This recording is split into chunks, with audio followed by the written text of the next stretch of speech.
உங்கள் முதற்கண் வணக்கம் ஆகட்டும் என்று சொல்லி ஏற்றுக்கொண்ட தலைப்பை ஏற்றி பேசுகிறோம். தாருங்கள் தங்கள் செவிகளை. அனைவருக்கும் இனிய சுதந்திர தின நல்வாழ்த்துக்களை தெரிவித்துக் கொள்கிறோம். நாங்கள் தற்பொழுது நம் பள்ளி நம் பெருமை என்ற கலந்துரையாடலை நிகழ்த்த உள்ளோம். வணக்கம்ப்பா, எப்படி இருக்க? நான் நல்லா இருக்கேன்ப்பா, நீ எப்படி இருக்க? நான் நல்லா இருக்கேன். உன்னோட வாட்ஸ்அப் ஸ்டேட்டஸ் எல்லாம் பார்த்தனே, பயங்கரமா இருந்தது. ஆமாப்பா, எல்லாரும் அவங்க பள்ளிய பத்தி போட்டிருந்தாங்க. நானும் என்னோட வாட்ஸ்அப் ஸ்டேட்டஸ்ல நம்ம பள்ளியோட பெருமையை பத்தி போட்டிருந்தேன்.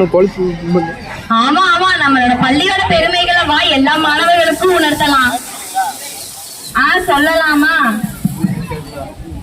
முதல்ல நம்ம பள்ளியோட சுற்றுச்சூழல் பத்தி பேசலாம். பேசலாம்.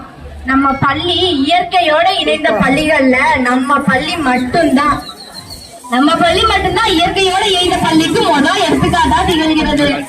ஆமா ஆமா, ஆரம்பத்துல ஒரு சின்ன கட்டடத்தோட ஆரம்பிச்சு குறைந்த மாணவர்களை கொண்டு ஆரம்பிச்சது. ஆனா இப்போ பெரிய பெரிய கட்டடங்களை கட்டி நிறைய மாணவர்கள் படிச்சு வர்றாங்க இல்லையா? ஆமா ஆமா, எவ்வளவு வளர்ச்சி அடைஞ்சிருக்கு. எல்லாத்துக்குமே எல்லாரோட கடின உழைப்பும் இருக்கு. ஆமா, 600க்கும் மேற்பட்ட மரக்கன்றுகள் நடச்சு மாணவர்களுக்கு இயற்கையான சூழல்ல படிக்கிறாங்க. ஆமா, இது எல்லாருக்கும் கிடைச்ச ஒரு நல்ல ஒரு அதிர்ஷ்டம். எல்லாரும் நல்லா பயன்படுத்திக்கிறோம். அது மட்டுமா, உதவித்தொகை நிறைய மாணவர்கள் பயன்பெற்றாங்க. அதை பத்தி உனக்கு தெரியுமா? நல்லா தெரியும். எத்தனை தேர்வுகள் வச்சாங்க. அதுல முதல்ல தமிழ் தேர்வு வச்சாங்க. ஞாபகம் இருக்கா? ஞாபகம் இருக்கு. அதுல மட்டும் நம்ம பள்ளியில 16 மாணவர்கள் பங்கு பெற்று தேர்ச்சியும் பெற்று மாதம் 1500 ரூபாய் வாங்கிட்டு வராங்க. ஆமா ஆமா, அது மட்டுமா, வித்யாதன்கிற ஒரு தேர்வுலையும் நம்ம பள்ளியில இருந்து 10க்கும் மேற்பட்ட மாணவர்கள் தேர்ச்சி அடைந்து பயன்பெற்று இருக்காங்க. அந்த 2 தேர்வு மட்டுமா, NMMS ட்ரஸ்ட், முதலமைச்சர் திறனாய்வு தேர்வு, எத்தனை தேர்வு. NMMSல மட்டும் நம்ம பள்ளியில இருந்து 10 மாணவர்கள் தேர்ச்சி பெற்று மாதத்திற்கு 1000 ரூபாய் வாங்குறாங்க. அது மட்டுமா, ட்ரஸ்ட்ங்கிற தேர்வுல இருந்தா தேர்ச்சி பெற்று எல்லாரும் உதவித்தொகை வாங்கிட்டு இருக்காங்க.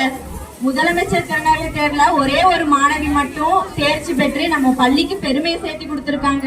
எல்லா மாணவர்களும் நம்ம பள்ளிக்கு நிறைய பெருமை சேர்த்து கொடுத்திருக்காங்க.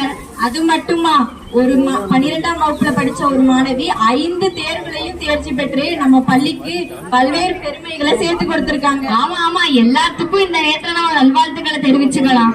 முக்கியமா அதுக்கு வழிகாட்டினா அனைத்து ஆசிரியர்களுக்கும் இந்த நேரத்துல நம்ம நன்றியை தெரிவிச்சுக்கணும். நன்றி மறப்பது நன்றன்று, நன்றல்லது அன்றே மறப்பது நன்றுன்னு திருவள்ளுவர் சும்மாவா சொல்லியிருக்காரு. எல்லாருக்கும் நம்ம செஞ்ச உதவி எனக்கும் மறக்காம உங்களுக்கு நன்றி கூறணும்ல. நமக்கு உதவி செஞ்ச எல்லா நல்ல ஆசிரியர்களுக்கும் நம்ம வணக்கத்தை